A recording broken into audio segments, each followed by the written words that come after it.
Hey, everybody, this is Liz joining you again today with my cohort, Nick.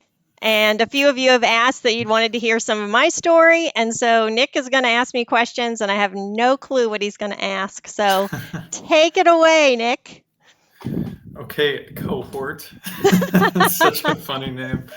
Yeah, Liz. So obviously, for everyone watching your channel, they're familiar with who you are, but you're the COO of Augusta. You're the second person at the top of the organization. You started with Augusta as the office manager when I think you guys were doing less than $1 million a year in revenue. You had just come from your cleaning business, totally different industry. And I think the story as to how you got here is going to be really valuable for everybody, um, as well as just, yeah, seeing you go through that entire journey. So, really, I want to start at the beginning and just get like a holistic understanding of how you came to be the way that you are. Okay. So, first, I want to start with where were you born? I was born in New Albany, Indiana, really close to some of our franchisees now, which is pretty exciting. Yeah. Okay, do you still have family over there?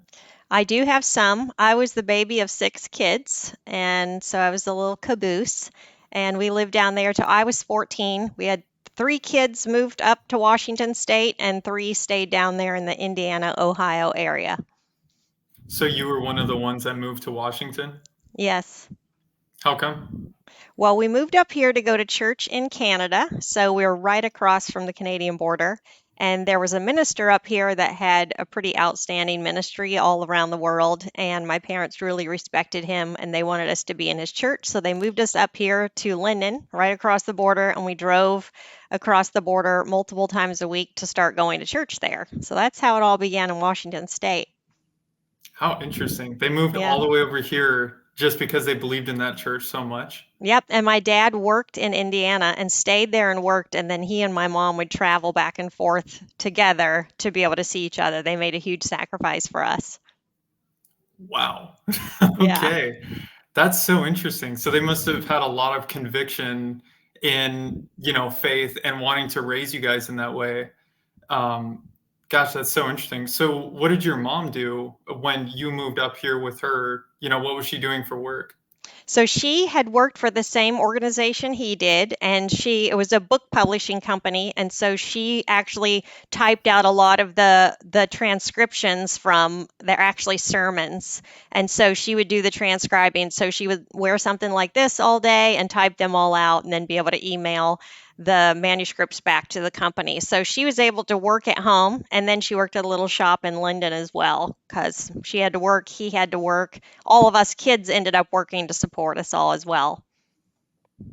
So why was the church across the border in Canada, like what was so special about that one versus any other church in Indiana that's close to home? Yeah, so my parents had heard this minister speak when he would travel down to Tennessee and other places, and he was so positive, and he had such a positive ministry and a real way of preaching the gospel that was uh, very inviting and just very welcoming. And he was a positive man, and they wanted us in that kind of atmosphere to grow up.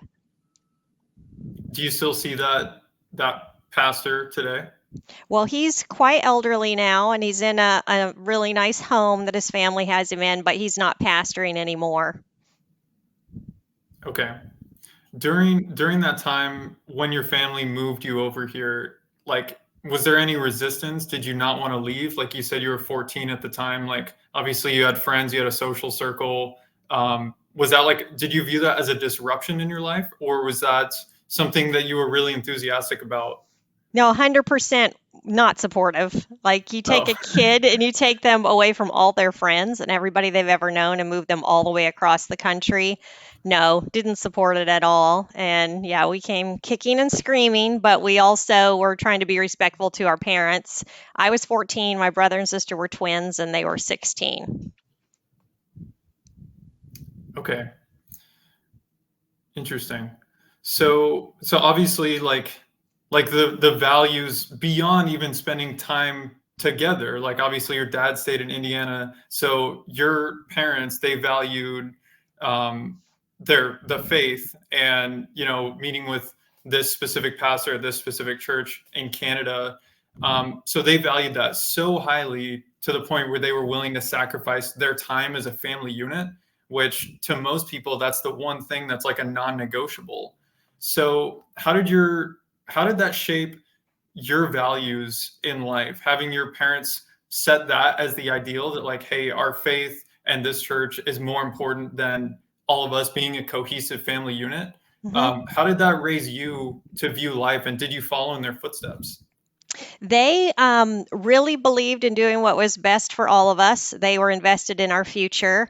Um, they really did believe strongly, and they made a huge sacrifice, which was controversial to a lot of people around us because, like you said, you would think it was contrary that family should be together. And so as soon as us kids were older, my mom moved back with him as soon as the last of us were married, and it was pretty traumatic for them. One of us got married in January, one in June, and one in December, and so my mom moved right back there with him. So they had an amazing relationship. They talked on the phone every day. They did it for us, and it did we had to work really hard, and we all had to support the family. So that did make us three kids close because we had to be independent very young, and we worked a lot of hours to provide for ourselves. So I did correspondence school, and so I worked two, three full-time jobs. It was insane. I learned to work really hard, really young, and I valued hard work. And yeah, and I graduated, and the whole works while I was working that much. So it was good. It was good. They were a great influence on us. So do your two siblings still live here in Washington, and then your parents are now back in Indiana? My brother married an Australian, and they both live here in Washington State. And my sister married a Canadian, so she lives up in Canada. Okay, interesting. Huh. Okay, so I get caught up in this question, and I would love to hear your thoughts on it. There's obviously nature versus nurture. Some people believe that people are born with a certain nature and the environment doesn't have a total impact on that. Some people believe that their environment dictates their state of being, the nurture. Hmm. So I guess would you say that working hard was in your nature, or is that something that was fostered within you just from seeing your mom and seeing the sacrifice that your parents were making to obviously put you at the best church and move Hmm. states and sacrifice their time together? I would say that a lot of it is nurture. It's what the people around you do. So if your parents were laying on the couch and watching TV and eating bonbons, that would be what you would think life was all about, right? So I'm sure I was naturally a sweet and happy, positive little kid. But by watching my parents, I became nurtured into a life of people that were hardworking. Okay, that's fair. So you started with your specific nature, your disposition, and then the environment influenced you to just refine that more. Yes. Okay, interesting. Okay, and I know you said that there was some friction between when you had first moved here with your family. Did that ever cause, like, obviously you said you had respect for your family and the decision that they were making, but did that ever cause any kind of revolt inside of you, like a doubt in the belief system, a doubt in your parents' judgment? Was there ever a time that there was friction that, obviously you went kicking and screaming, but was there ultimately a time where you're like, why do we believe in this? Why are we sacrificing our time together? Or was your belief in faith just as strong as theirs? At that time, being 14, I didn't agree with us moving there, but it was such a positive environment. I had never seen people who really lived out what they said they believed. And so I know I was pretty drawn into it pretty quick because there was a great ministry, great youth there. And we cultivated a lot of great friendships right away. So not questioning the beliefs at that point, but just appreciating what they had sacrificed to give to us is basically what we came to understand. Well, I think that's really wise of you. Most young adults at that point would take take to revolt and Yes. just do the complete polar opposite. Yeah. And so I just want to touch on something you said right there just a second ago. You said at that point I didn't question my belief in that faith. Hmm. So, does that mean that your belief has shifted as time has gone on? Like, have you refined, what faith looks like to you? How does that look today?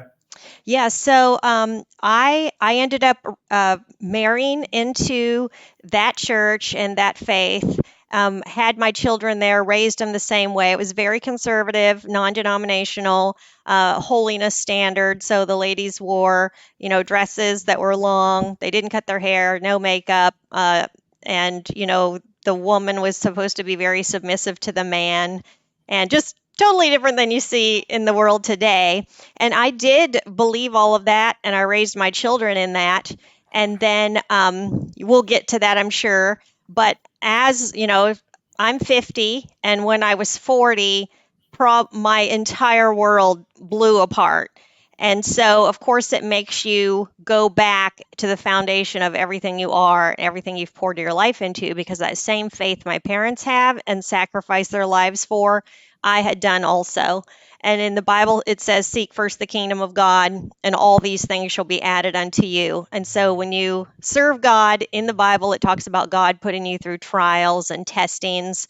And so my belief was that God loved me. And the more trials I had and things I went through, it would define and refine character that he wanted to see in me, kind of the way you temper gold and it becomes, shinier and brighter and all of that. So I lived my life that way. I wrote music, I sang songs, and gave my whole life to what we would say is the gospel. And then when my whole world came apart for women in the religion, if their husband leaves them or they're not together, they can never get remarried. So in God's eyes, you had that one person, you can never have anybody else. So once my world blew apart, it was like the God who I had put all of my everything to serve, instead of adding all these things to me, he started taking them away, taking everything from me till I was just like a crumbled mess. And it was just like this God who was supposed to love me ripped it all away. And my understanding was that's, obviously that was his will. That's what he wanted for my life type thing. So it really broke me. And I would say now where I am, like to put it all in a nutshell, is that I've come to a place where I would say I'm spiritual. You know how people use the word Christian very loosely? The word Christian means Christ like. I don't know that I would say I was Christ like, but I would say I'm spiritual and very aware of God in my life. And it's turned out that it's more of a relationship now. That whether I'm good or bad or whatever, if I can never be good enough, He still loves me. And so that's where I am now with my relationship with God. Very settled, very happy, very secure in my relationship with God. So it's not bad, and I don't condemn anything about them or the life or whatever. They're the best people on the earth, and I really love them. Wow, You that's never a heard that that from me before, did you? no, no. But I appreciate it because that's a very balanced perspective. And for someone such as myself, who I was never raised to have any sort of faith-based belief, and obviously I've experimented with that more as time has gone on. And I think obviously, there's hundreds of different religions on this planet. Someone's got to be wrong, right? Yeah, yeah, So yeah. I think ultimately your perspective of taking, yeah, like adding balance to the belief system and realizing that you're still a good person, you're still doing the right things. It's just not to the level that other people in your religion would be, but that doesn't make you any less, and God still loves you, and you still have that relationship.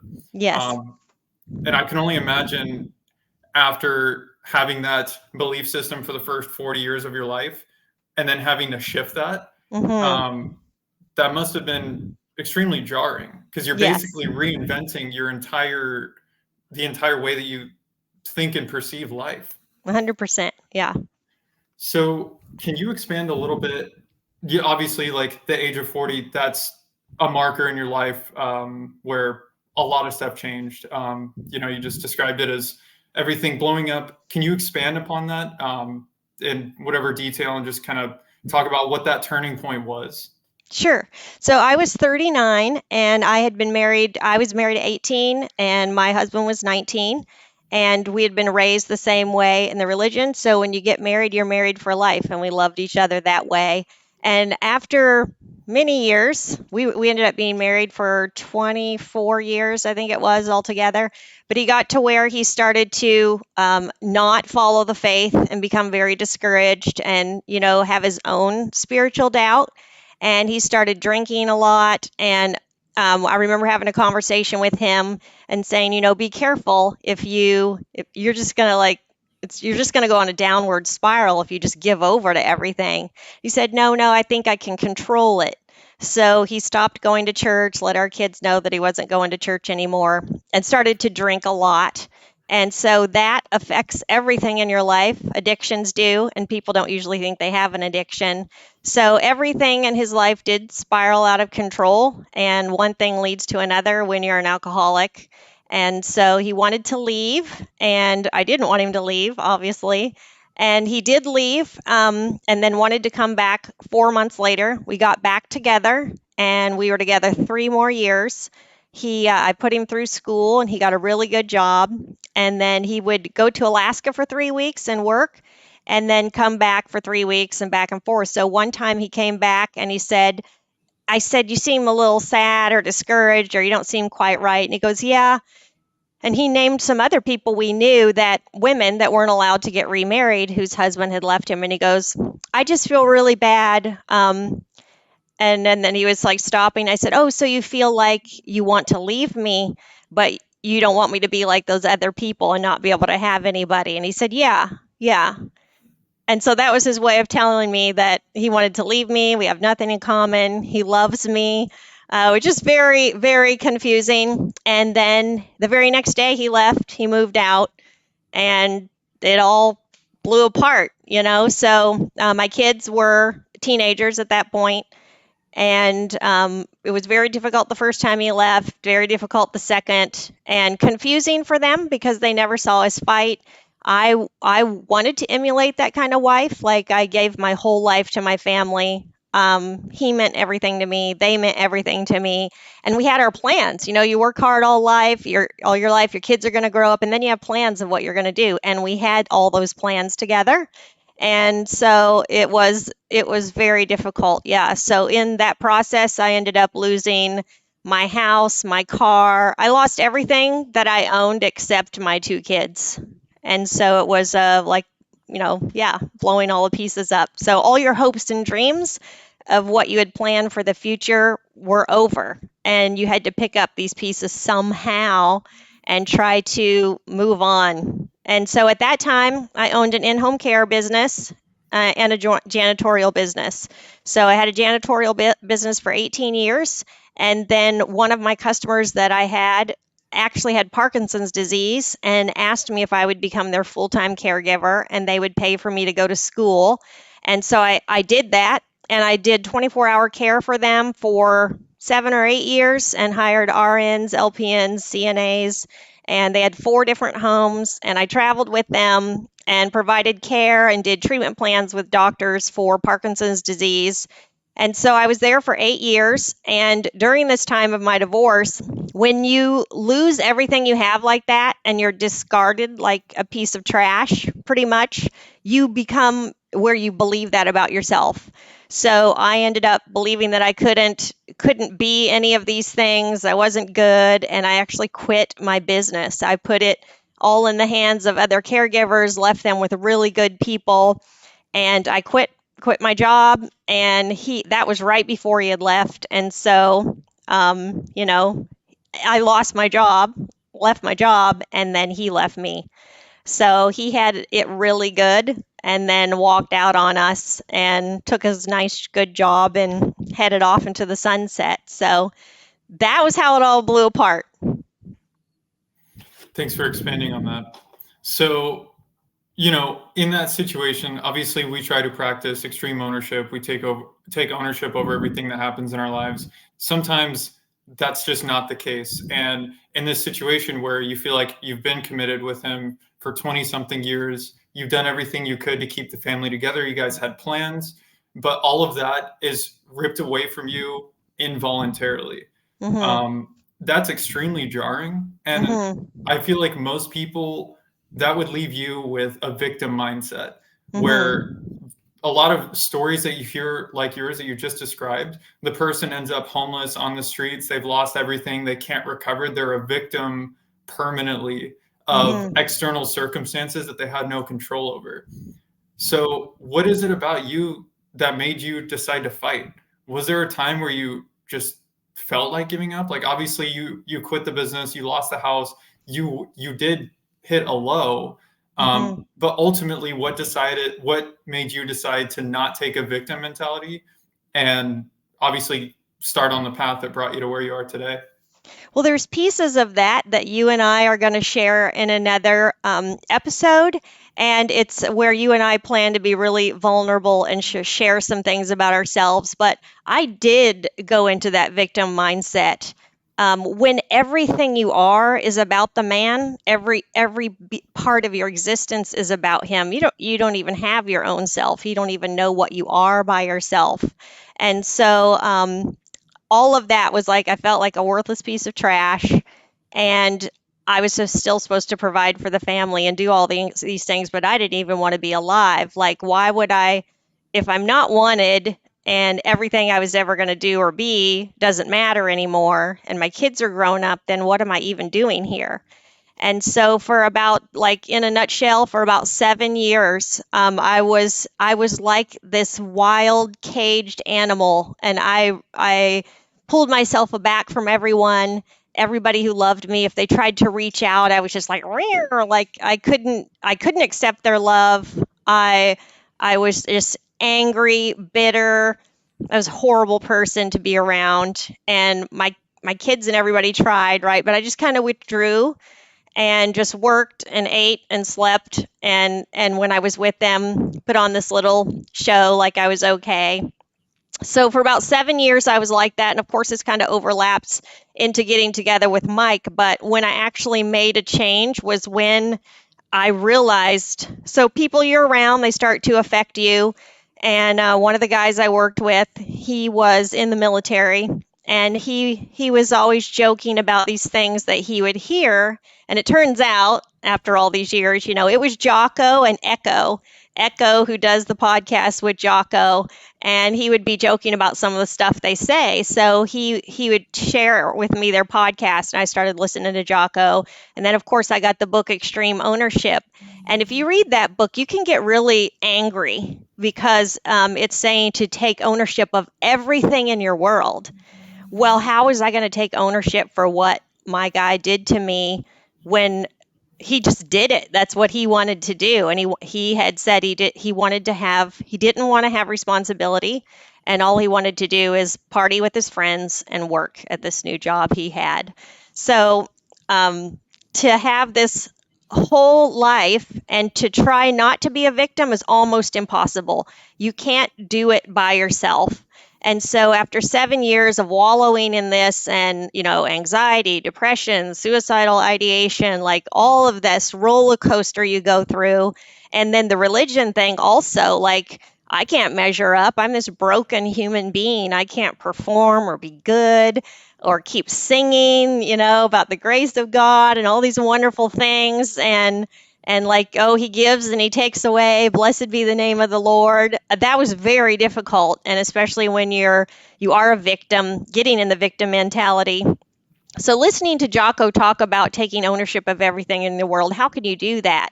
I can't take ownership for everything you do and all the carnage and ashes of what you've done. How can I take ownership for that? And so, of course, I pick apart everything. Of course, it's my fault. It was all my fault. And then I just like and that's a sickening way to do it, like that everything he ever did was my fault, which makes you feel worse about yourself.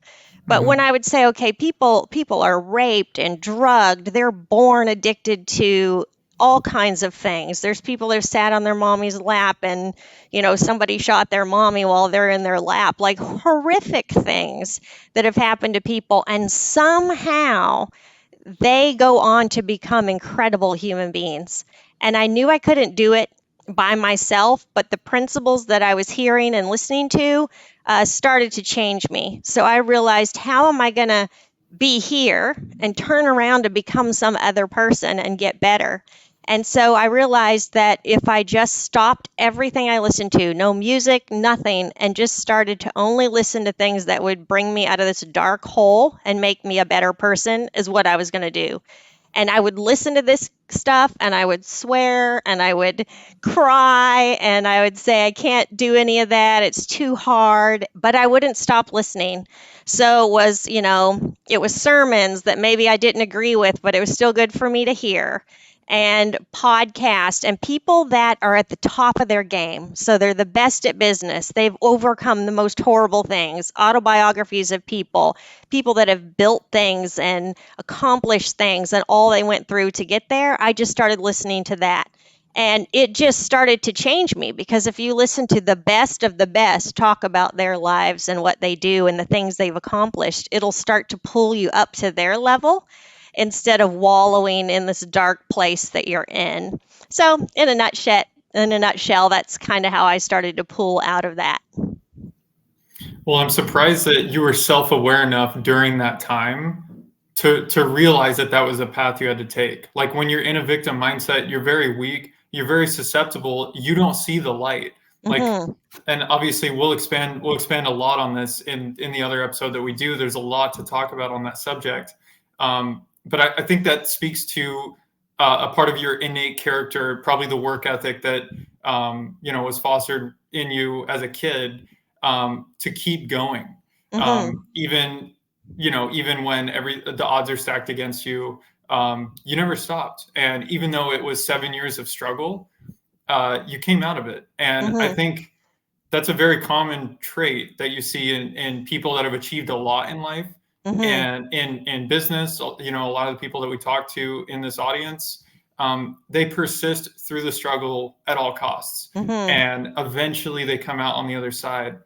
But to go through it for 7 years with no guarantee that you're going to come out on the other side, like there's a level of faith there, and you could get really spiritual with that. Mhm. I think that's just incredible. Um, so let's touch on, when in that 7 year time span. I know obviously that's when Mike approached you, to join as the office manager for the Bellingham Augusta shop. So can you kind of articulate what his approach was like? Yeah, take it away there. Yep. So I had owned the in home care business, and then I went to work at the hospital, and I worked there 6 to 7 nights a week for 16 months straight. And during that time, I was still in that victim mindset type thing. And Mike, at the same time, it was actually in Blaine. It was at the little tiny shop we had in Blaine with all the materials and everything. And he was trying to go to college. He was trying to run the little shop there with customers it was customer facing. They would come in to buy product. He was trying to do estimates and he was trying to work in the field. He had one other guy helping him. And so they would go do a mow, and then the guy would drive, and Mike would be doing the estimates and everything on his computer. He'd be doing the emails and all of that stuff. And then after the workday ended, he would go to all the appointments with the customers, and then he would do deliveries from all the product that he had sold during the day. And so he called me one morning when I left work from night shift and asked if I could just come by. And he told me, he said, I'm working 100 hours just here, and I still have all this other stuff to do when I leave. And I need somebody I trust to just jump in with me and do this. And so I started working with him like the next day or two, still worked night shift for the 2 weeks. So worked night shift at the hospital, worked day shift with him. And the very next day he had me on a tractor, and I had never been on a tractor in my life. And so we delivered materials. It was from nothing. Like we built this thing. He knew what he wanted. He had his vision. And so little by little, he taught me everything he knew. So when we talk about replicating ourselves and our employees, he answered every email while I stood beside him. I learned the way he did verbiage, the way he thought, the way he would respond until he knew that I could respond the way he'd want me to, and the way I served the customers. And so that's how I began with him at our shop in Blaine. And he and I and this one other guy did everything. There was another field guy, Josh, that was our media guy and everything later. Josh came on at the same time I did. So Josh worked in the field. We had 50 mowing customers when I started. And the next year we had 150. And I think the next year we doubled that. So we grew so incredibly fast. We did any service that we could think of and Google and YouTube, and we figured it out. And our biggest area was there in Blaine, Washington, right across from the border. And that's where Mike began with his first mowing customer at 11. And his brother and him had the business. Everybody knows about that. And then we bought his brother's customers out a few years after that. And then we just grew from there into our whole county. And in Bellingham, you mentioned we were in Bellingham. That is where the place came to be like the guinea pig for the franchise, where we tried all our things, and what worked, we implemented them. What didn't work, we threw away. So we made a lot of mistakes so that other people didn't have to. And we with Service Autopilot and learning all of those things together. Before that, we used Lawn Pro, and so all the different softwares we learned together and built our teams together. And when I talked about the content that I listened to, he started listening to content when he was about 8. And so the stuff he talked about, we got our Audible account and we just started buying books on everything. So it would be all team building, businesses, how to start businesses, very elementary, but it was everything we could find. And so he would listen to something, it would be in the Audible. And so I would listen too, so that I would understand what was going on in his head. And maybe we'd get one thing out of the book, but we'd implement that one thing in the business. And I would read something like, oh, that's why he said that the other day, or that's why he wants to do it this way. So I became like right on board with him, neck to neck, like doing this thing, because we were both listening to the same stuff and growing together. As time has evolved, it's just interesting to look at our Audible account and look at the maturity of our business along with the content that we ingest. It's pretty phenomenal. You might ask more about that kind of stuff later, but that's how I Mhm. came to be with Mike, and I've been with him for 8 years. That's incredible. So, Mike, one other guy, and then you. There's obviously not a lot of money for you to be making in that position as Nope. a full-time office staff. And especially compared to working in the hospital, you're probably making way better money in that field. So, what was compelling about the offer? Like, Mike was, I think, 20 years old at this time. Yeah, yeah. Um, why did you put your trust, your faith, your life into his hands, working with him, one other person? Like, what was compelling about the offer, and did you see a vision for something greater at that time? Well, I loved him a lot. He is my nephew, and most people know that, but we've never shown that. Like, we just are professionals and we work together. Our relationship is very professional that way, and the way we handle ourselves in the business. But I believed in him. I did have people come to me and, what are you doing? He's just a kid. I hope you have a plan B when this all goes down. Not a lot of support. And so I was in my dark mindset then. I also had a lot of anxiety, and so I knew nothing about the office, nothing about any of the kind of business that he ran or anything. So he did say to me, "I'm sorry, I can't pay you very much." And I mean, there was hardly any money for payroll, and I knew I was overhead cost, and that really bothered me. And a lot of business owners that listen, like, they think that too. There's that struggle, like, when do I bring that office person on? Well, we are growing so fast, he couldn't do without me. It is a point to note that he waited until he needed somebody to pull them in. So when you have so much work and you bring somebody in at that moment, you're not going to have to worry about giving them enough hours.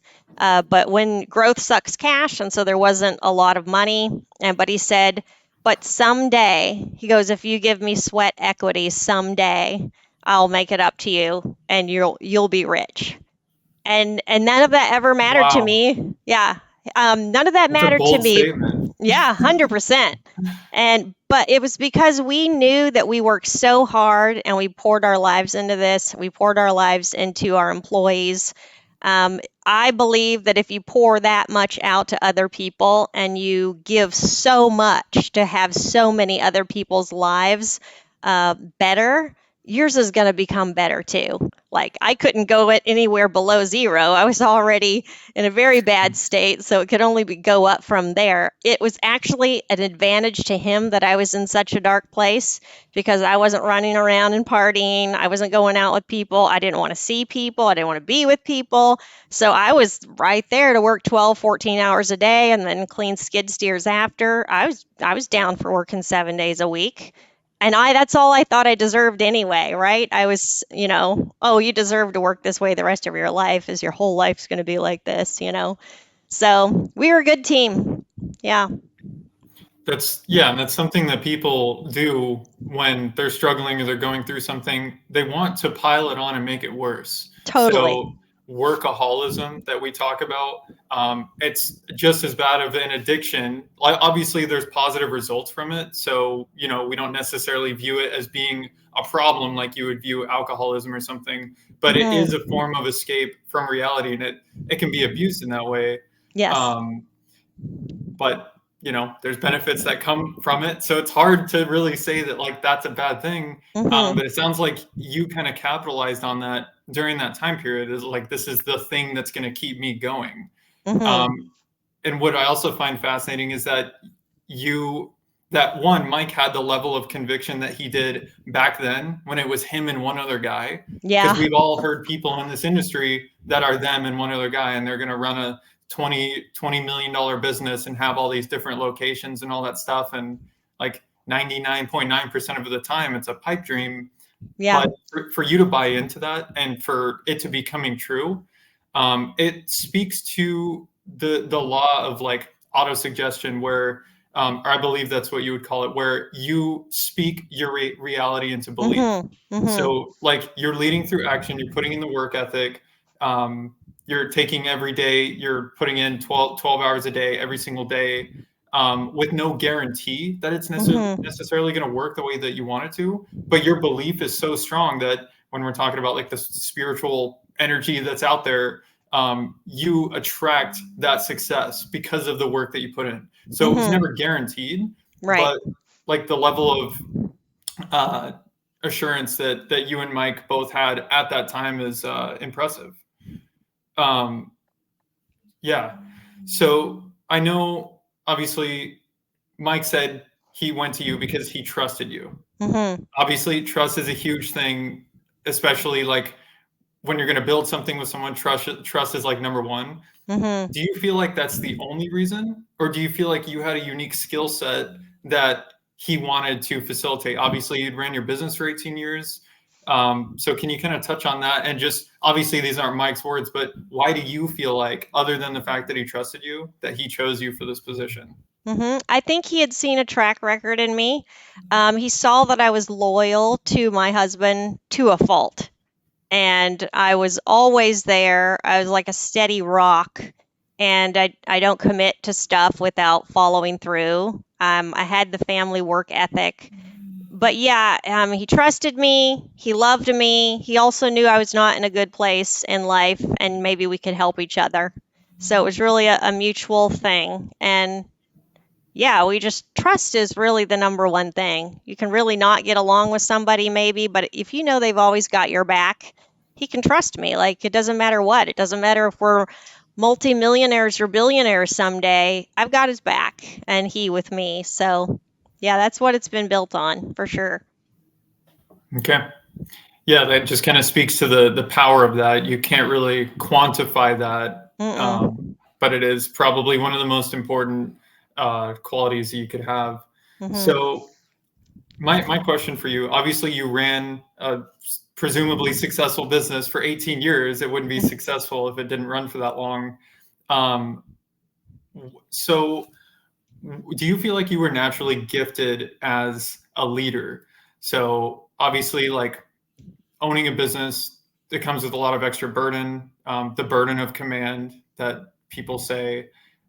Is that something that was just kind of innate within you and you wanted that responsibility and you accepted it? Or is that something that you had to foster?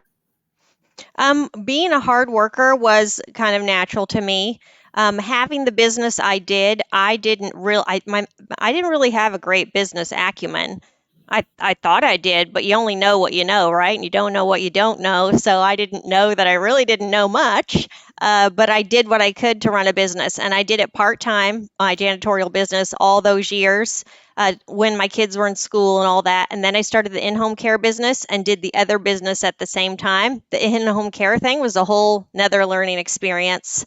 And then coming to Augusta, of course, was a whole different genre of people and business.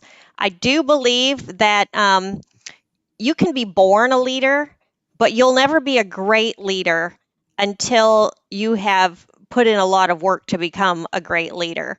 Their leaders are born, and there's people such as yourself that you and I talked about before that you're a leader whether you want to be or not. And so if you lead bad, people are going to follow you. If you're a great leader, that's awesome, and they'll follow your example too. But I wasn't naturally gifted at business, but I was a hard worker. I was positive. I had like a can do attitude. We can make this happen.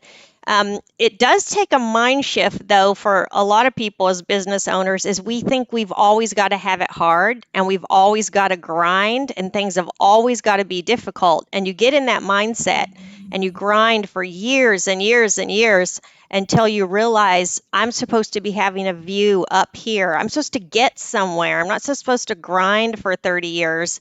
And it's not supposed to be hard always. You're supposed to build systems, and your life is supposed to get better as you get better at business. And so coming to Augusta and us learning all we have together, over time, my mindset has definitely changed to a thought process of working from a place of abundance instead of scarcity. That life has to be bad. No, life is good, and we're going to build this thing together, and it's going to be very successful. We're just going to get after it, and we're going to learn, and we're going to go. And the whole change in my mind of being at Augusta, starting to listen to Jocko, starting to listen to all this good content, and Mike and I together, and listening of the estimate videos, all of those little things that are a part of Augusta, we would hear from one book, and we'd be, oh, that's a great idea. The thank you and welcome emails, the hard copy thank yous that we send to customers, those were all from all different sources that we would get one idea. Then when we add our idea to it or our angle or the Augusta way, verbiage that's in all of our emails that say stuff about Max and golfing and all of those we learned from people that were smarter than us. And you take all this stuff from all these smart people that have been successful and you put it together, and then our own ideas and our own vision, and it just exponential growth. And you do that 24/7, and it can't help but blow up like it has and become successful because everything that was poured into us, we've poured out and expounded on to give to other people. So I would encourage business owners that everything you do, like my Audible account has almost 1,000 books, and our Augusta one probably has, I don't know, 400 now. I'm not sure. Our team one. And, I'm listening to 3 or 4 a week. So I wake up in the morning and I press play and I listen till I get with people. As soon as I walk out the door and I'm not with people, I'm listening till I go to bed. So if you have that much good content going in you all the time, you will always grow. You'll find that over time, what you feed on matures too. So, like in the beginning, I would listen to more inspirational things, like, say, Lewis Howes with School of Greatness, Ed Milet with more inspirational things like that. But then as time goes on, you have this craving that there's so much more I need to know. There's so far I have to go. And so you start listening to things that you completely do not understand. So we have a software company. So I start listening to all the same software stuff. I have no idea what it means.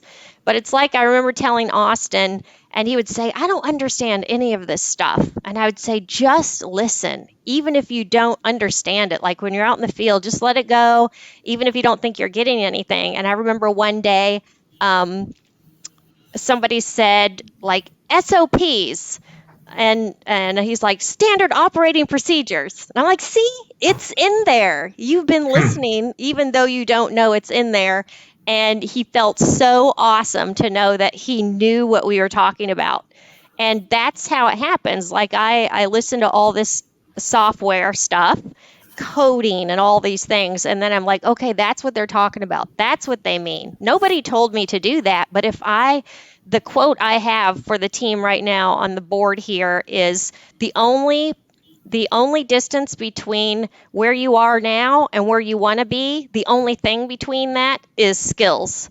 And so if I see where I want to be in the future for my own career, I got a lot of skills that I need to get. And so I know if I'm going to be helping at the gym or with Copilot or P4P, I need to learn this stuff. And no, it's not to learn it to be in everybody's business. It's to seek to understand so that I can help Mike on a broader level, so that I could walk into a meeting at the gym and be able to, okay, he wants it like this, he wants this, support those people. And then he doesn't even have to be there. Support the co pilot team when he's not there. Just be there for the people, be his face, be his voice. To get there, I cannot stop learning. I have so far to go. And so that has been really important, like to change ourselves as we've grown with Augusta.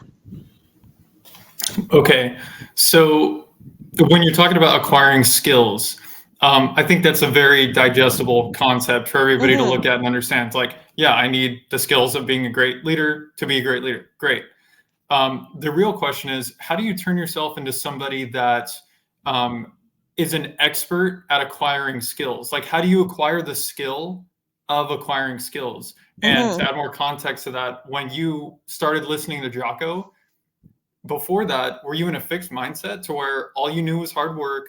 You didn't know all the fundamentals of the business. You know, you just knew how to make things work, and you weren't necessarily growing and expanding. You were just operating for 18 years. So, did you go from a fixed mindset at that point? But then, once you started ingesting this content and expanding your way of thinking, is that when you made the transition to growth mindset?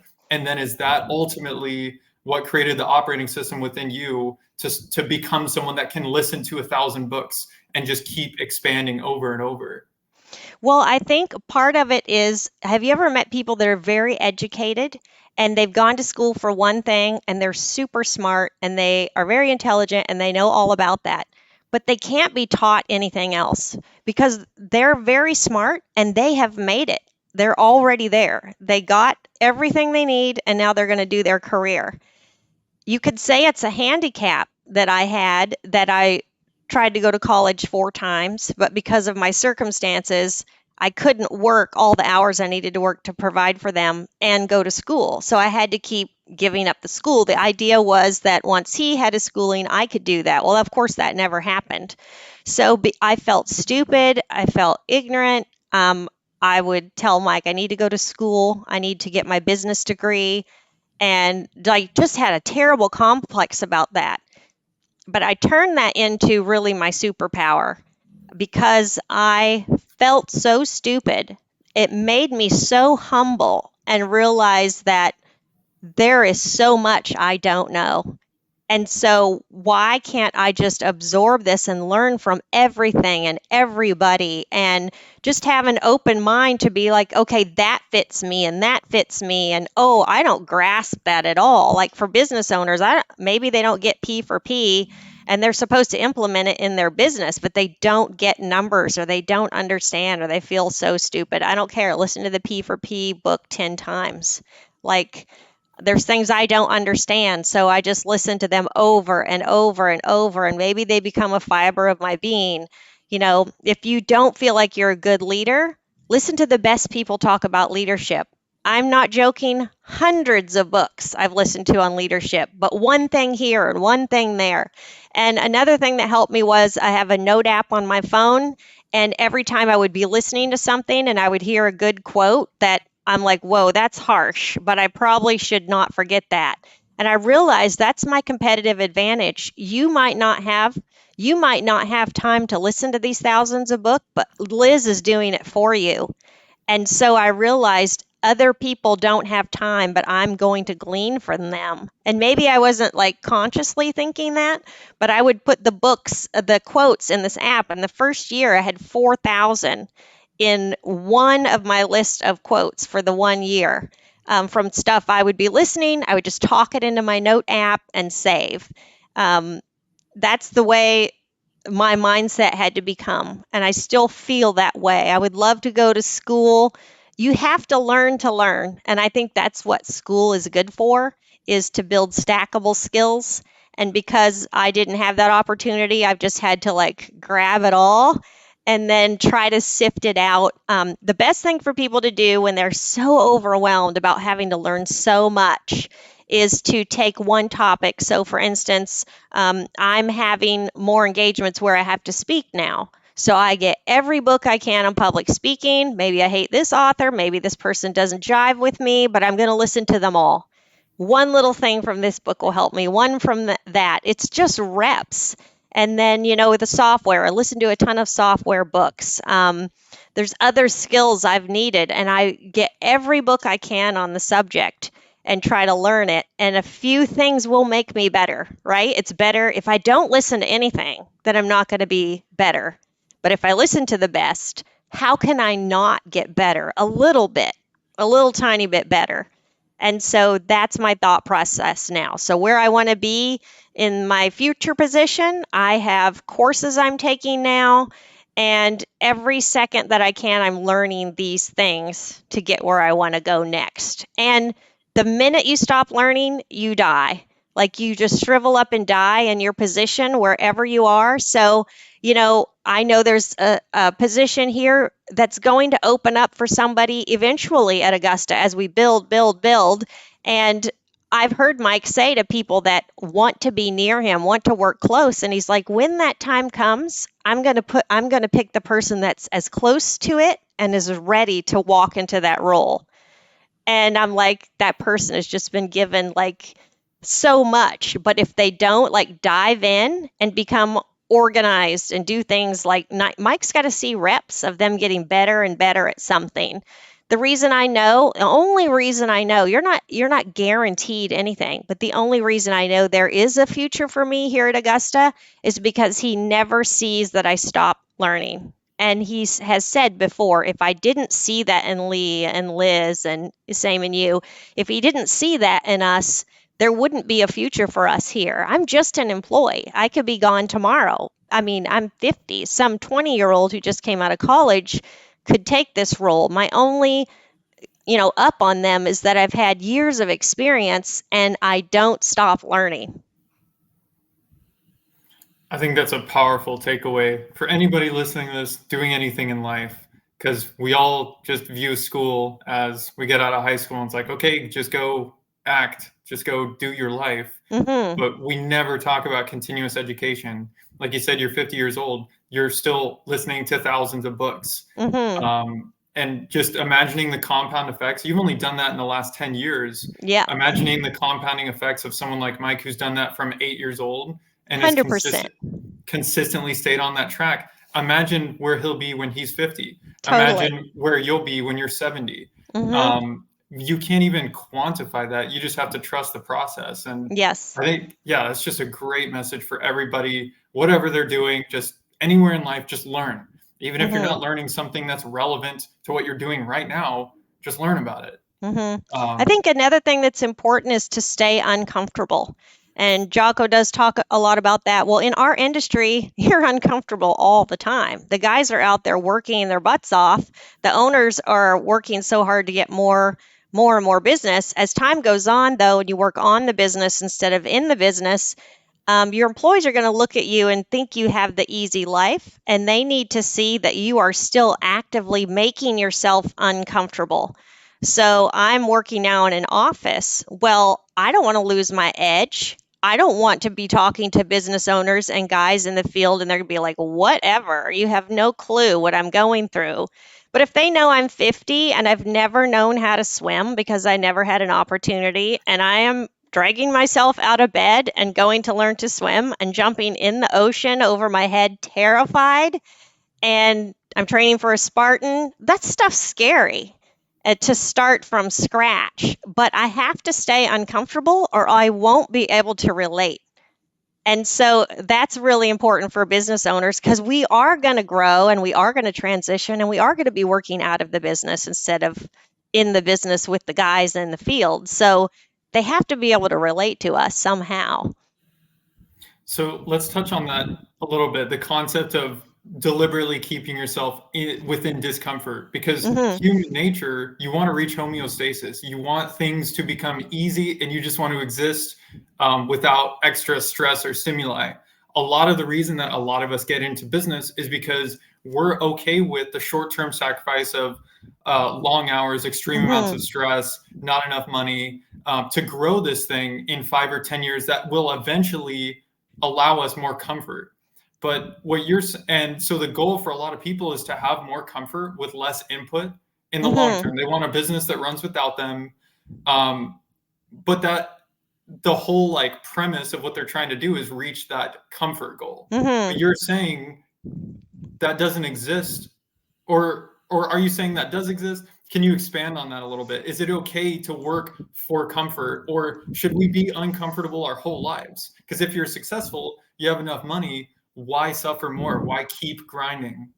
Yeah, and that's okay. That's okay if that's all people have. But um, there is life as it is, and then there's life like a peak life, and then there's an impossible life. So if you could put out your impossible whatever you could have in life and you lay it out and like I'll never be there, that'll never happen for me.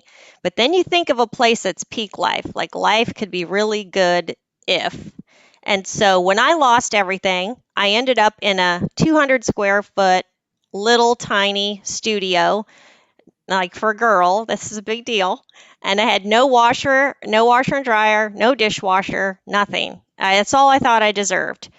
And as I got better and got out of that dark place, I started to put little pieces together like, um, if you want to get anywhere, people have to see that you have excelled. They have to see that all of this hard work is worth something. If my employees see me working at Augusta and I'm still living in the little one bedroom studio, I'm still driving a truck with a tailgate that's hanging off and a muffler that's loud, they're going to be like, what's the use? Like, she's worked like 7 days a week for all these years. Is she ever going to have anything nice? Is she ever going to get anywhere? And if you want to grow and be with people that are influential and hang around people that have influence, good influence to do things in the world, and you want to make a big impact, you've got to make changes to get into the room with those kind of people to make an impact with them. So I realized I've got to make these little changes. So I set up like, I need to find a better place to live out of respect for myself, and that I'm a person of value, and that I deserve a bed and not a just a mattress on the floor, a nice bed, um, nice things like to go out once, to get a facial once in a while or to get my nails done, to start respecting myself as a human being. That was a very basic of where I had to start when I wasn't well or wasn't good, to take a shower. Oh, well, I don't deserve to feel good. I don't deserve to look good. And so to come from there to go to a place called Peak Life, get myself a nicer place, get myself a nice car, and you think, oh, that might be vain or whatever, but no, it shows where you can be and where you can go. So if you so for instance, like things like I schedule Mike's laundry to be done. He is working so hard that there are things like that you should buy back your time to focus on these higher level things. So I get myself a nicer place, I get myself a nicer car, and you know what that does? It frees me up to just go and keep doing what I'm doing because I don't have a stupid car repair and I don't have to haul all my laundry to the laundromat. And there's stories behind that where all my laundry got stolen except my Augusta stuff they threw in the corner. And just all that kind of stuff from living in this very small minded life. And so now I have a place that's my own and that I have a washer and dryer. And for him, I get his laundry done, I get his cleaning done, so he can go on and do something else. And that is the mindset. Um, I am uncomfortably moving myself to this place where I've got comfort here, and now I'm moving on to this next thing. I've taken care of this and I've reached this goal. I'm moving on to the next thing. And all of this stuff becomes a non-issue. The things that you struggled with before. There's a saying that the workout you do today will someday that'll just be your warm up. So you will get so fit that what you're barely doing for a workout now, that will be just your warm up because you'll be so fit later that the hard workouts don't mean anything anymore. By the time I do the Spartan, some little swim is not going to be hard anymore because I'm going to keep building these skills. So, no, I'm not uncomfortable because I've already dominated that thing. My housing situation is not crushing me. I've got a car. That burden's not crushing me. I've moved on to another thing. I'm moving towards peak life. I have other things I want to do. I have other goals I want to get to, and I need to be a little uncomfortable to keep pushing. I understand that there's people that are come to a place where they feel like they're at peak life and they're content and they want to stay there.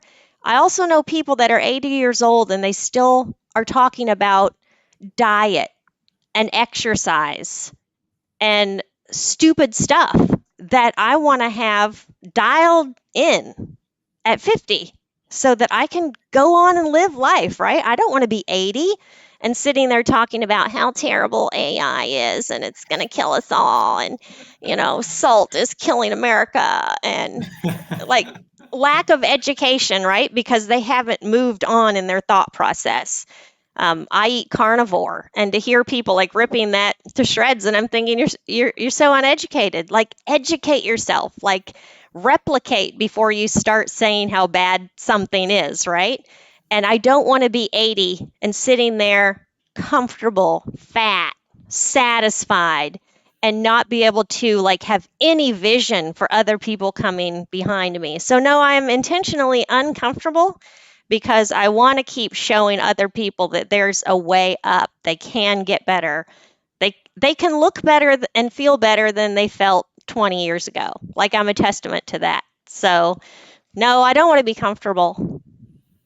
So it's a constant process of moving the goalpost. Not saying that you Yes. need to live in a 200 square foot box your whole life, just in the spirit of discomfort. But it's like, no, solidify that, get a good situation, optimize, get a nice car. You're not going to have a breakdown. You're not going to have problems. Optimize that. Now you're Yes. doing personal things like physical stuff, where it's like you're experimenting with the carnivore diet. You're learning how to swim. So you're constantly, not that your life can't improve in some of these areas, which is what we want. Like Dan Martell, buy back your time. We all Mhm. eventually want to buy back our time so that we Mhm. can spend our time on other more challenging things that'll further develop our character. So Mhm. essentially, that's how you've designed your life and how probably you would suggest other people do the same. And to go from not wanting to live at all, which you and I will talk about on that other episode, to be where I am today, it's unthinkable. It's an absolute miracle that people could come from basically death to be where I am now. I'm so grateful. And because of that, it's the only way that I can relate to all the guys in the field because I've experienced what they feel as humans. And it's the only way I was primarily all with guys working in the field. And now I'm primarily working with a bunch of women in an office. Whole different demographic of everything, emotions, issues, life Yeah, talk stuff. about discomfort. It's just a Oh my complete word. switch. Yeah. 100%. And so, but I also understand what they're going through with their kids and their feelings and their hormones and all that stuff. And if I hadn't lived through such hell, there's no way I could relate to employees and customers. And because I worked in the hospital, I can explain to my team, "Oh, that person, you can tell they have dementia. Like look at how they repeat this or they don't understand what you just said or they can't hear you." Of course they can't understand you. They can't hear you. And to be able intuitive to people's needs like physically, mentally, like I'm just grateful. I mean, just grateful. Yeah. Well, I think that's a really humble and powerful position where you can get to a point in life where you're taking all of your struggles, the trials, the tribulations, everything you've gone through, and you can leverage all that to make other people's lives better. because it totally changes the way in which you frame those things that happen to you. Like Mhm. at the moment, they're terrible. You can't see anything good. Like it's all the worst. But now hindsight, or not in hindsight, but now you would basically use those opportunities, those experiences to teach other people and to guide them in the right direction. So honestly, all of that's played a role in your development. Mhm. And gosh, imagine a world where everybody did that. There's terrible stuff that happens Mhm. to everyone, and it's always a marvel as to why some people take the high road and they completely reinvent themselves and they stick with the discomfort for the benefit of other people. Like they become a stronger leader so that it benefits other people. But then you also have the people that are still talking about diet at 80 years old Mhm. and they've had diabetes for the last 30 years. They haven't done anything about it. It's just interesting how two people can take that path. And Mhm. ultimately, I think it comes down to nature versus nurture. Like we were talking about, it's like some people innately have like a fire or a drive within them. Not to say that if you don't have that, it can't be fostered or cultivated. But it is just a really interesting observation, I suppose. Mhm. And And you could call the nurture part bringing into consideration the people that you hang around. So the fact that Mike and I, you have these two people that are trying to change themselves, like right now, we're both handling different things, but we're still handling the overall thing together. Um, by osmosis, hanging around people, you just change. And they say, of course, that you're the common denominator of the five people that you spend the most time with. That's true. And what Mike and I are and believe and everything, it kind of starts to go like this. So sometimes we'll look at each other and we're like, who thought of that first? Or who decided to do that first? And this morning I was thinking about it. I was like, wow, I got him to eat more meat. He used to never eat meat. And now he can lift heavier and he feels so good. And he used to work out at night, and I work out in the morning. And I'm like, you should work out in the morning. And he starts working out in the morning. He feels so awesome now. He eats those protein pucks. And I was thinking this morning, I ate protein pucks. And then I'm like, you should try these. They're so awesome. I gave him his first Jocko drink. And so, you know, that is just my little tiny things. And then all his input on me is exponential. So we've gone through some like really challenging things. Business owners, they get into it with their office people, their number two people, like times where it's been so difficult that we were sure we should part ways. But overall, like you have to decide, like, are we better together? We could both go run separate businesses. You run your own business. Lee could go run his own business. But really, are we better together? Yeah. People in Augusta Nation, they could all go run. They could keep continuing to do what they're doing and just struggle along. But together, wow. It's so much more powerful. It's so much better to have somebody when you're like to the breaking point and you can reach out to another business owner or pop something on Facebook and you have a whole nation that's on your side. That's pretty epic. yeah, I love the way you articulated that. That's really good. So I guess since this whole conversation has taken like, the high level, like, really introspective thoughts and everything, which I love. I love everything that you're saying. I'm curious. Um, you had a vision for your life when you first started out, um, and everything took a radical shift at 40, and you had to reinvent yourself. What is your why, like the buzzword? What is your why? Hmm. Like your why fits inside of Augusta and everything that we're doing here. What is it specifically? Um, I think that it would be, I feel like I was going to die, right? And so my attitude was if I'm going to die while I'm here, I should not stop bringing value to the world in some way. So if I can, my why would really be if I can breathe courage into you and you can go and do something good or you can lead somebody else, then I've brought value to the world. And any moment that I'm alive from the time that I didn't want to be alive, um, I'm hoping is bringing value to the world. And when I think of what I'm doing for Mike, He will do things that I will never do. And I could be jealous of that. He will be before famous people that I will never have the opportunity. And his success, a lot of it will be because of me, but nobody will ever know me. It won't be my name, it'll be Mike Andes. And I have to know that he stood on the shoulders of a great person, that he is what he is because I was here and I did this. He could go do that because he knew Liz has got command center and she will do it just like I want it done. And so I'm bringing value to the world by helping him. And I would say that Mike and I together will be able to impact so many people.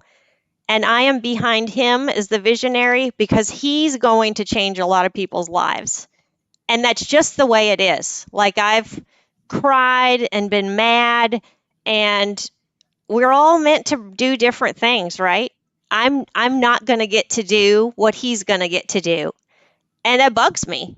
And, we've talked about it and I've cried, and it just is what it is. Like, I'm not meant to do what you're meant to do. And so either I can be jealous about that, or I can decide, okay, this is my thing in life. He needs his chance. He needs to go do his thing, and I'm going to be a part of that. So I guess my why would be that I am the kind of person that I would say I'm a support person. I'm the operator, but I can catch the vision of the visionary and run with them and help them and all their dreams come true. So, yeah, I may never be on stage with the Harmosies, and and people much greater than them, but Mike will be, and I will be handling all of this so he can be there, right? So I hope that people's dreams can come true because of me. I hope that these people in Augusta Nation, the things I'm able to take off Mike's plate and handle for him so that he can be out there doing these turnarounds and he doesn't have to worry about what's back home. And that if there's a fire, that I've got it, and he knows I do. Issues we had last night with franchisees that you and I discussed, and he's just like, "Thank you for handling that." And he doesn't want to know anything about it. He knows we've got it, and we're going to handle it just like him. And so I guess that would be my why. I guess I am here to put other people in positions. My superpower, really, I always say, is looking at the gifts in people and put them in places where they will succeed and that they will do their best work. So I suppose that's why I'm here. Hmm. Yeah, well, I think that's extremely self-aware of you. And yeah, it just, you know, like you get like true satisfaction in life by having a purpose. And these conversations get really messy when we talk about purpose because if you really get down to it, ultimately we all die. Everything we've ever done or did, um, for the most part, is going to disappear along with us. And that could be a depressing thought. And one person could take that and say, why even try? Why Mhm. even care? Mhm. But then you take the route of, I'm going to make the biggest impact I can while I'm here so that on my deathbed, I can really look in the mirror and say, I did everything that I could. I touched other Mhm. people's lives. Like my life had meaning. Mhm. And just to be able to say that at like on the final day Yep. makes all of the years of struggle and pain and everything worth it. It's just that alone. Like my life was better. My life meant something for other people.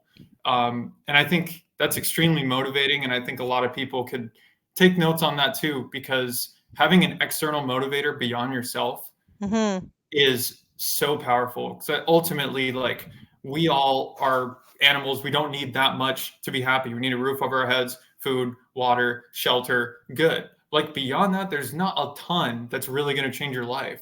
Mhm. But yeah, having something that goes way beyond yourself, where you focus all of your life's energy on impacting other people's lives in the greatest way that you can. Um, gosh, yeah, I think that's just an incredible position to come from. So, and I want to talk tactically, if you still have the time, what that looks like for you today. We haven't talked about your role as the COO. So if we could kind of expand upon like what are your daily duties? Um, yeah, we could just start with that. Yep. So I was at the shop with all the guys for all those years, and then we started what's called Command Center, which is the office, basically the office staff for a franchisee. It's an a la carte menu, and they can choose any office service task you can imagine, and we do that here at Command Center. So I have an offshore team and I have a local team, and we are building process. We have built processes to manage the franchisees' businesses with them, and then as they grow, we change the processes and build with them, as in any business. And so, in a nutshell, that's kind of what my biggest focus is. The very biggest focus is that I block for Mike and I take everything that I can off his plate. Um, Anything and everything in his life that he needs support on, I I just try to make it so that it can happen for him, and that includes everything here, every business he owns. And so, Command Center is my primary thing right now, is to make sure that Command Center is profitable and that the franchisees are taken care of. And there's a lot that goes into that. I'm also support the franchisees themselves, and then that's what I do 24/7. And then I support, I'm on the leadership team with you and Lee and Mike, and we make the higher level decisions. And then below me, I have a layer of people that I'm training as an admin team now to cross train, to know what's all in multiple departments, and then a full scale of people underneath them. And that's so if two or three or four people are out, that the business for the franchisees will still be run and there won't feel like there's any gap at all. So that's currently what I'm doing, constantly changing and evolving and making it better. There's lots of call centers, but there's not one like Augusta Nation, and it has to be built from scratch to properly serve our franchisees. And they partner with us to tell us what's not good. They're very tight with us and share all our mistakes, and that's how we get better. So we troubleshoot together, and yeah, it's been a wild ride so far. So that's basically what I do right now full time. And it's always a lot of pressure to grow and get better. And so the processes will never stop because, we're going to go to 1,000 locations. That means this has to be dialed in and then move to the next level. And what you do at 150 locations, you can't do at 500 locations. So I'm always on my toes, always collaborating with the team. I've made sure that I hire people smarter than myself, and things that I can't do, I've put other people in charge of. Something that helps business owners too is I've sought to replicate myself. So I've divided myself in like 12 ways, and then I don't groom one person to take my place. I put somebody in charge of all those 12 things and replicate myself across the board, so that if I wasn't here, there's no big hole.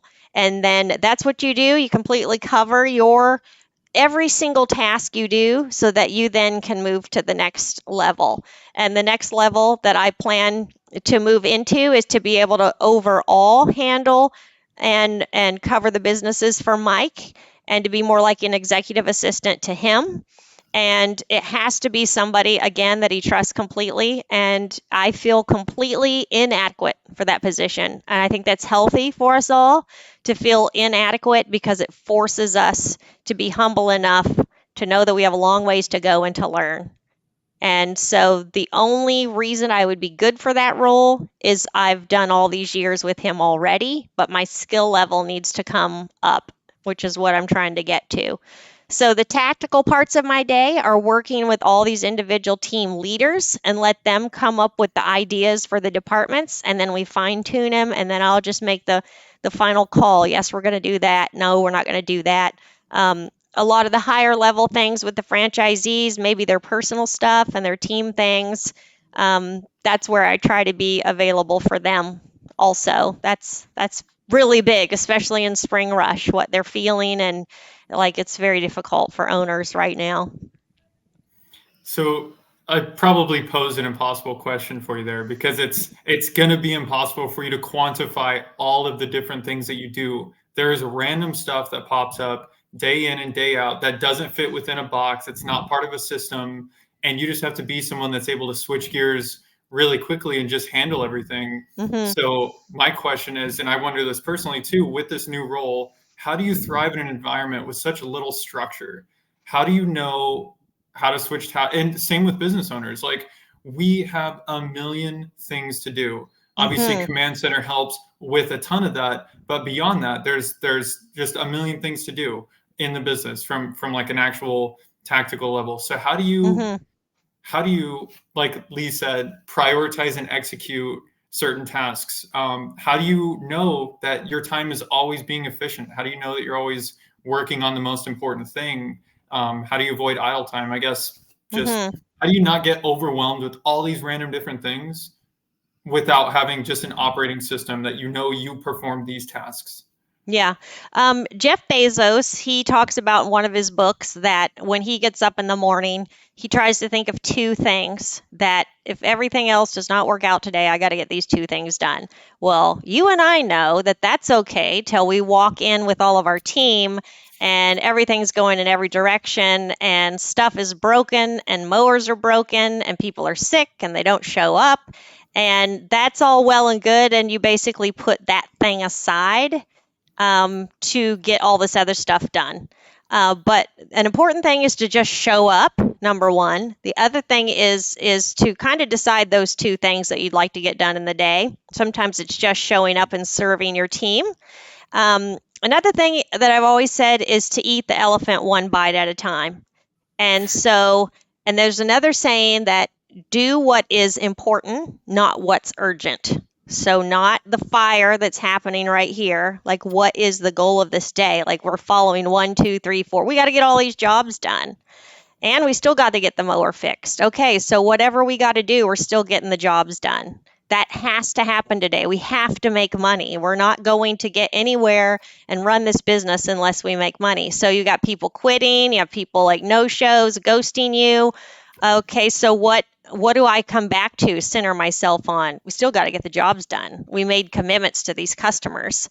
So you focus on that. You figure out that one thing. You have to compartmentalize. You got your kid that's sick and was throwing up all night and you are dead and now you're coming in and you're going to try to be clear-minded. Do the best self-care thing you can, especially in spring rush. Cut out all the excess stuff in your life. Use paper plates, use plastic forks, use plastic cups. Don't wash dishes. um, Use Instacart. Don't go to the grocery store.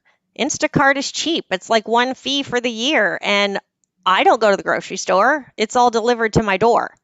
And I can order it when I leave work and it's at my door when I get home. Like, simplify your life so you can focus on the few most important things. Spring rush is the most difficult, and the very basic things in life become big unless you get them squared away. And that's when you're in the military and they're like, "Are you guys good? We're squared away. We're good to go."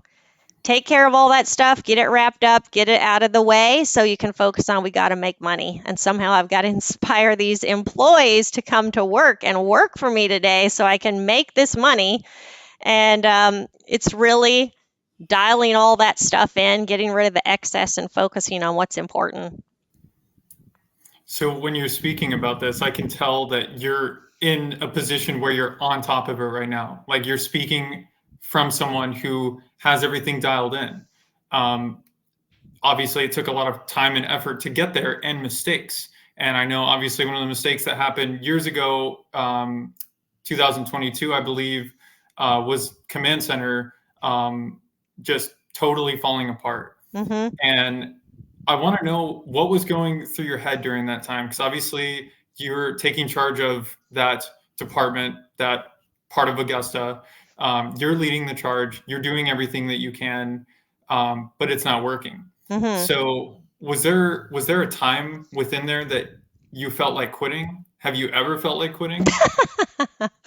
All the time, all the time. So that one, so imagine there's no structure, there's nothing. All you know is that you're supposed to take care of the franchisees and get this stuff done. You have no idea how many calls are gonna come in. You don't know how many estimates are going to come in. You have no idea what's going to happen because it's never happened before. And so I had no way to know that suddenly there was going to be 1,200 phone calls and hundreds of estimates flowing in. There's no way to know until you're there. And as in anything in life, that's the only way you can build structure is to find out what I'm dealing with. And I had my employees looking at me and saying, like, you epically failed. Like, it's your fault. And I'm like, I didn't even know what was hitting me. I didn't even know, like, that's the way business owners feel. Like, I have no idea. And suddenly I'm in the middle of this and I don't know what to do with these people and I don't have any money. And so all these eyes are looking at me. I don't know, but I still got to take ownership for it somehow. And the only way was to, to take away scheduling and invoicing and try to get back to the basics, try to manage the very basics, which is pick up the phone and get everybody to answer the phone. And under that kind of stressful environment, employees walk out. They don't show up. They're just emotionally frazzled because they're working in this massive, chaotic. It became chaotic because you were just overloaded, right? Just like when you're in growth mode and it's just pouring in on you, and all you want to do is turn off your leads and tell people you're never taking another customer in your whole life because you can't handle it. It's like a doctor not taking any more patients, but you kind of need those customers, so you probably shouldn't turn off the leads. That's what it was like. It was like a gusher that was coming in. So, of course, I failed. I didn't know. I didn't know, right? And you don't know what you don't know. It was so successful, really. It was so successful that we weren't ready for it. That's a good way of looking at it. And for all the business owners out there that they're absolutely getting blindsided, this is their first or second spring rush. They're really Mm-hmm. scaling. It is not easy. Like we're deep into our third year right now. We are struggling. Like there are Mm-hmm. always struggles. So when you're in that position, when there's dozens of franchisees, all depending on you and your operation at Command Center, how do you not crumble under the pressure? Like what is like ultimately in that moment when you're feeling the weight and the stress and the pain of it all, how do you not just quit? Like Mm-hmm. what stopped you from quitting? Because I'm sure that you wanted to. I'm I just so did. curious. Like, yeah, how? Like how do you maintain that long-term perspective? Well, and then you have your boss telling you, I told you to do one thing, and that was to make Command successful and to make money. And I told you to hire enough people. And he goes, and you completely failed. Like, that's all I needed was for Mike to say that on top of everything else, right? Yeah, I quit 1,000 times. Fine, that's it. I'm not doing this. And, walk out or hang up on him or, whatever. It was horrible. You can't quit. Like these people gave their last dollar. Some of them gave their last dollar to join Augusta. How can I quit?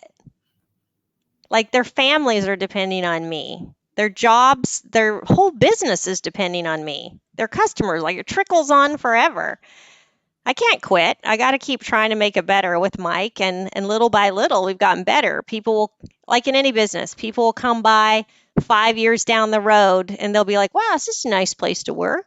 It's all dialed in. It's great. They have no idea, what it took to get there. Just like your kids, they walk into this nice house and they don't know what you sacrificed to make it happen for them. So, yeah, it doesn't matter how you feel, it doesn't matter how scared you are. You just got to keep moving. You got to keep moving. It's powerful. Yeah. We're all Yeah. in it together. Yeah, the question is like, I just, I hope the person in that moment can hear that message loud and clear. Um, because sometimes people can't hear the message and everything that's going around them is too loud. They just can't handle it. They crumble. But that speaks to having an external motivator. Again, Mhm. you said you couldn't quit because of all these people that gave their last dollar. Mhm. Um, that's powerful. Mhm. If it had nothing to do with other people, like you'd probably quit if you were really Oh yeah. uncomfortable. You'd be like, why am I doing this? Yeah. If it had nothing to do with other people. So really for anyone that's going through business, and this is why people say when you go into business to make a lot of money, you usually fail because it's not motivating enough, and the pain and Yeah. suffering that you go through to get there, like you don't like getting more money is not that powerful of a motivator, and those Yeah. people are going to quit versus the people that go into business like, I want to make a difference, I want to have value to other people in life.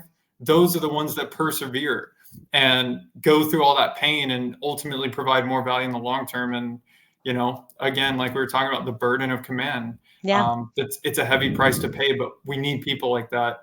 Yeah. And I'm glad that we have you. Yes. um, and you come across, like, just like right now, it's May 15th, probably the busiest time of the year. You seem very calm and collected. I know I started my position about a month ago.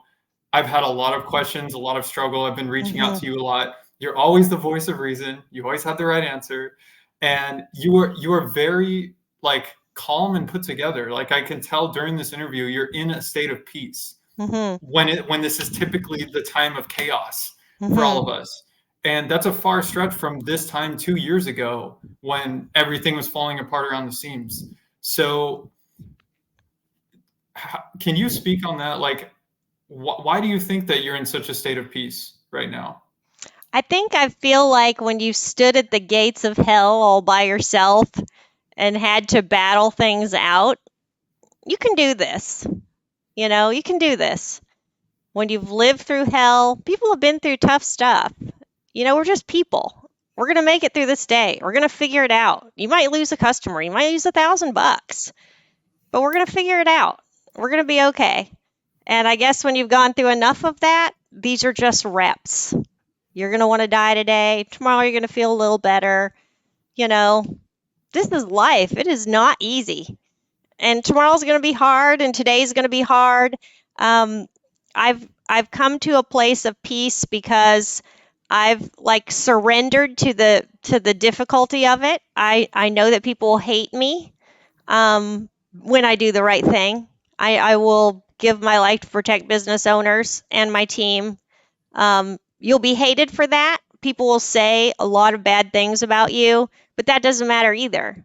I when I go to bed tonight, I want to know that I did protect and I did help and I did all that I knew that was right to do, whether it felt good or not. And so, yeah, in the busiest times of the year, it's important that in the slower times of the year, that you have a plan for replicating yourself and you have a plan in place because guess what? It's like Christmas. It shows up every year. Spring rush shows up every year. And I started hiring in October. I was not going to fail. I was not going to fail this year. And I started in October. I hired 46 people, knowing I'd be firing half of them or they'd quit or whatever. But I fired somebody today. Like, I need to serve the franchisees and I'm not going to fail. And I wasn't going to fail this year. That's why I'm calm. That's why I feel calm. I'm doing it. Doing it live, as Fenton used to say. You're prepared. I'm And prepared. yeah, that speaks to another thing where it's like, if people are feeling overwhelmed or stressed out, it's just a lack of preparation. Mm-hmm. And it doesn't speak to anything about that person's character. It's just saying you were not prepared for the situation. All this is a reminder to be better prepared next time, and 100%. do the fundamental work on yourself to where you show up prepared so that you can be calm. Because I'm just guessing there's a lot of chaos going on in your life and work right now, but you don't show it at all. Mm-hmm. Mm-hmm. And that's what's surprising. A lot of people would look at your position that you're in now and say, like, "Oh, Liz made it. Liz, Liz, she's got the easy life now. It's all Oh, yes. comfortable." And it's easy to think that because the way you're coming across right now, just very calm, put together. But no, all that chaos is still happening. Like you just said, you just fired someone. That's jarring. It never gets Yeah. easier. Yeah. But just the level of preparation that you've put in, it's given you the confidence to know that, like, you can throw anything at me and you're going to handle it. And I think Mm-hmm. that's super powerful. Mm-hmm. Yeah, I got up at So, 3 this morning to work out, so nothing's harder than that. do you do that every morning? Yeah. Yeah. Every single morning, even the weekends too? On the weekends, a little bit later. If I can sleep in till 5 or 6, I do. Sleeping in, huh? That's Yeah. awesome. Uh, so I don't know if a lot of people know this, but you have a book that you're Yes, working on. I'm done. It's you finished. I finished last July. I just need to think enough of What? myself to publish it. Are you kidding me? No, it's done. Everything's done. The cover's designed. I just haven't done it. So what is the book about? It's called Business. And it is somebody could walk in and they don't understand you and me because we're absolutely insane the way we run our business, but they can have an idea once they've read the book. This is what extreme ownership is in business. This is what taxes is in business. I don't understand this person in my life, but when they look at business, this is how they handle this. This is how they handle discipline, grief, depression, all of these things that affect a business owner. And they're just small excerpts of a page. It's a personal experience. So, like, I don't remember the page that I have your story on, but it'll be like a story about you and me, and then it'll be that topic, and it'll be like the more business, more dry side of it. And then the next page will be on another topic, be a story about Austin and me, and then, some of the drier business part to reflect the story that I just told. So yeah, I need to publish the thing. Yeah, we're coming up on a year. I didn't even know It's you finished it. ridiculous. It's been Yeah. done. Yeah, I need to do it. Maybe I will. Yeah. I think so. Well, honestly, this interview could be your marketing piece because you've shared a lot of principles that have been forged in fire over the last decade. Like you have a lot to share. You've been through a lot. And honestly, if you want to flip it mentally, you owe it to people to share your perspective, If you put it like right? that. Yeah, seriously. So it has nothing to do with how you feel about yourself. That's Other true. people need to understand, like all the stuff that we talked about in the interview. You're going to help a lot of people during the time where people are struggling the most, May. So yeah, I really All hope that right. you publish that soon. I hadn't I will see. I had no publish idea it. it was done. That's ridiculous. Yeah, it's not a masterpiece by any means, but I would like to do this. I would like to check this off my bucket list. I won't charge much, I'll just give it to people that I love. And yeah, I'm not going to be big some famous author, but I did it. I wrote the book. How many pages? 150, I think. Okay. It's a 9 by 6, really nice cover. And it's just a good read. It's one to throw in your bathroom. Read a page here and there. Yeah, awesome. Well, I look forward to reading it. We'll probably wrap up here. We Sounds talked about a great. lot. We have a lot more to talk about, just especially like on like the mental side of things. It's like how do you operate inside of this environment? Yeah. There's so much that we can talk about there, and that's going to help people so much. So I'm excited for that conversation. But I think this interview is really timely. And yeah, I just appreciate you being super vulnerable and honest, and you covered everything. And I have a lot of respect for you. I'm glad that I get some of your leadership principles through osmosis, selfishly, so then I could take those and then become a better person myself and do the same thing that you've done. So I so love working with you too. yeah, I appreciate the change that you're making, Liz. And I guess just one last thought for the people that look at you and they want to be like you. Hmm. They aspire to achieve what you've achieved over the last decade. What would you leave those people? What can they start taking action on right now to develop themselves into the kind of person that can continue to move up within the organization and continue to provide value for others? You got to divide yourself up in all these pieces, and you got to say, okay, what about my life needs to change to get me to the next level? How do I eat?